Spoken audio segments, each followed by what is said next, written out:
ज्ञानेश्वरी मी एकदा वाचायचा प्रयत्न केला, महाराज एकदा ज्ञानेश्वरी वाचायचा प्रयत्न केला, पण माझ्या डोक्यावरून गेली, दुसऱ्या डोक्यावरून नाही. ज्ञानेश्वरी वाचणं सोपं नाही रामदादा, समजच नाही. मी विचार केला, पुन्हा दुसऱ्यांदा धाडस केला, दुसऱ्यांदा सुद्धा काहीच कळलं नाही. मी आदरणीय ज्ञानेश्वर शिळवलेंना विचारलं, हे तुम्ही कशी काय हिंमत केली?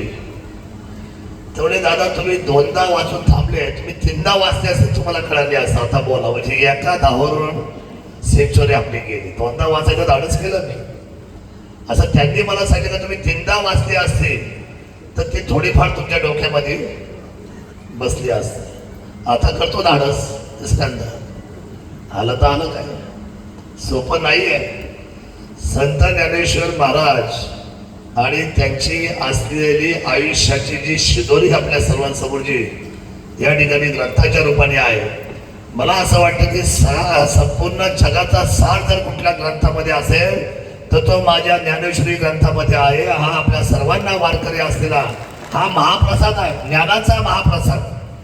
ज्ञानाचा महाप्रसाद, त्या ज्ञानाच्या महाप्रसादाला काव्य रूप द्यायचं काम आदरणीय ज्ञानेश्वरांनी केलं. मला वाटतं तुमचं नाव ज्ञानेश्वर असल्यामुळे तुम्हाला जमलं. हे ना जमलं त्याच्यामुळं, नाहीतर हे काय सोपं नाही आहे. त्यामुळे मला विशेष कौतुक आहे.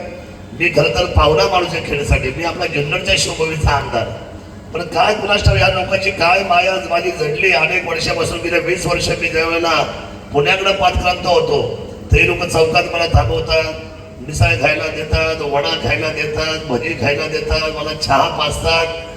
काय प्रेम, लौकिकाचं प्रेम मिळालं. आणि खेड आळंदी या मतदारसंघातलं एवढं प्रेम. मग मी भामला थांबलो, खेडला थांबलो, चाकणला थांबलो, कुठेही गेलो. मी म्हटलं मला कसं काय बोलवलं? ते म्हटलं नाही, बोलवलं आमच्या रामदादाला, म्हटलं की शरददादांना बोलवा. आता एवढं जर मला आवडतं आवडतं तिथपर्यंत आलं. आता मला शेवटची कुस्ती लावायची आमच्या नारायणच्या आखाड्यामध्ये. फोन चालू आहे. आता सगळ्या अशा उलट्या सुलट्या कुस्त्या चालू आहेत, तर आमदार याची वाट पाहत आहेत. इथं आता घड्याळमध्ये 8. मला माझी इच्छा नव्हती तुम्हाला डिस्टर्ब करायची, पण एका बाजूला ते म्हणजे शाल तरी घेऊन जातात. कशी शाल घ्यायची? एवढं चांगलंय, प्रवचन चांगलंय, पण त्या गायकाचा आवाज सुद्धा खूप सुंदर आहे. आईच्या बाबतीमध्ये त्यांनी जे गायन केलं, आणि शाल वगैरे आहे. तुमची टीम चांगली आहे महाराज. लोकांना जे हवं आहे सोप्या भाषेमध्ये ते सर्वांना कळतंय. अशी कळवळ्याची जाती,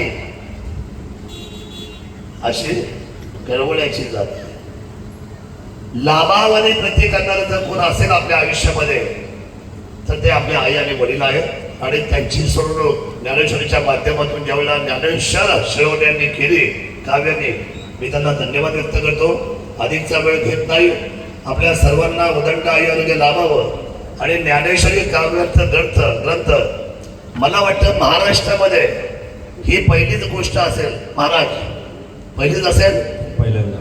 मला असं वाटतं की हे गिनीज बुक मध्ये याची नोंद व्हावी. कारण माझ्या महाराष्ट्राचा सन्मान, माझ्या मराठी माणसाचा सन्मान, माझ्या ज्ञानेश्वरीचा सन्मान ज्या काव्याने उभा केला. लाखे साहेब, ही काही सोपी गोष्ट नाही. हे कधीच कुणाच्या मनामध्ये येणार नाही. हे आमच्या ह्या खेड आळंदीच्या विधानसभेच्या या सामर्थ्यवान व्यक्तिमत्वाने करून दाखवलं.